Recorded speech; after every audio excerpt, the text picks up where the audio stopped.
Hi guys, welcome to Wheel of Betting. I'm Jim Knight, back for another weekend of team goal tips, and after a profitable week as well last week. I haven't said that a lot of times this season, so nice to be back and talking to you guys after a profitable column last week, thanks to Everton scoring twice against West Brom and giving us a nicely odds against price winner.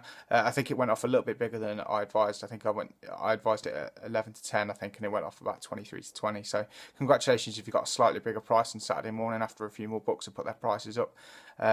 Hopefully another winner or two this weekend. We've got two selections, one from the Premier League, one from the Championship, similar formula to last week. A couple of bigger prices, but hopefully I'm quite confident with both of them, really. I'm looking forward to this weekend. I think there's a couple of decent value opportunities to be had.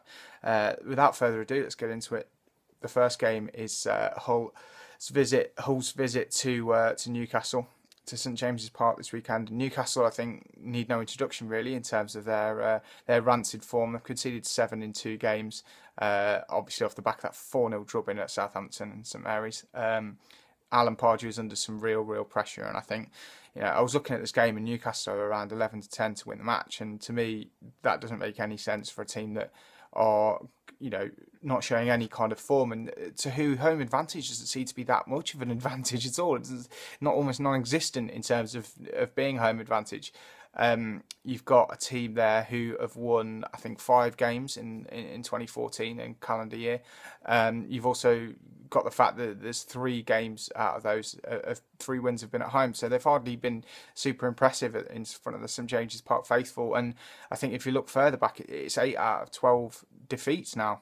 In terms of Newcastle's home games, so being at home really doesn't do them that many favours. Seemingly, neither does going away. Really, they're just a pretty rancid team. But the fact of the matter is that you've got a Hull City team here come off the back of a nice draw, a little bit unlucky, you could say, after going ahead and then being pegged back later on in the Monday night football game. But I think 2-2 was quite a entertaining game and a fair result, really. I was very impressed with Ado Hernandez new signing, £10 million. I think Hull paid for him, but if he scores goals like the header that he scored on Monday night, then he's going to be cheap at twice the price.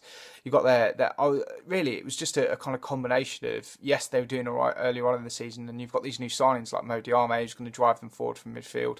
I like the flair signings of Gaston Ramirez and Hatem Ben Arfa as options, either off the bench or, if you really fancy putting a team under pressure, stick them out from the word go. But I just think this Newcastle team are there for the taking. I think Steve Bruce will probably know that.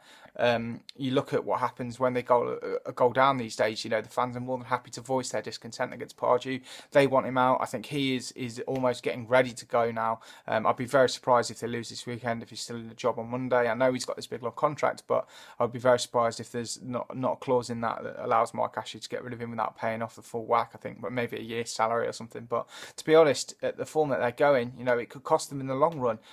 Getting a new manager in as soon as possible might be on the cards if they lose this weekend. Newcastle have conceded 2 or more in 4 out of their last 5 games, so they're hardly in good defensive form either.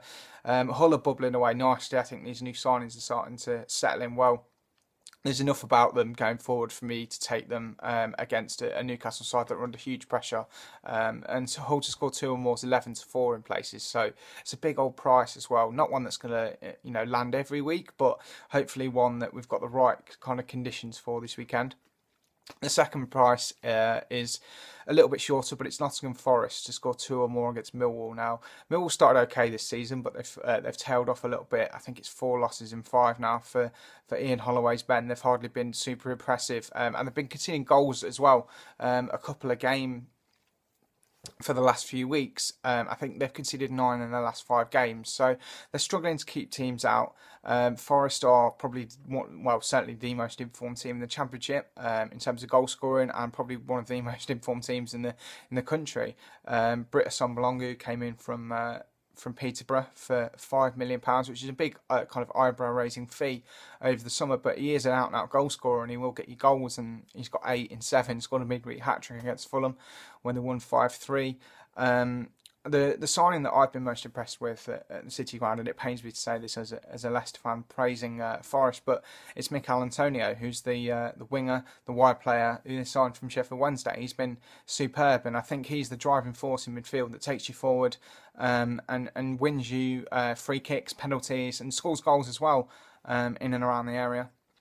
So he's a big addition for them, and I think that the whole package is quite irresistible going forward at the moment. Yes, defensively they're a bit. I don't know what's the word. They're a bit porous as well. If they concede 3 against Fulham, they're not a brilliantly defensive team, but at the same time, these bets, only require the team to score 2. So that's kind of the reason that I don't mind taking teams that are probably going to be involved in a ding-dong kind of 5-goal thriller, because I'm confident that they're going to score at least 2 in that match. And that's maybe how this Millwall game could shape up. Forest to score 2 or more is about 13-10. Might get a bit bigger price once a few more books go up, but at 13-10 I'd be happy to take a chance on Forest this weekend. So the 2 bets for me are Hull to score 2 or more at 11-4 and Forest to score 2 or more at 13.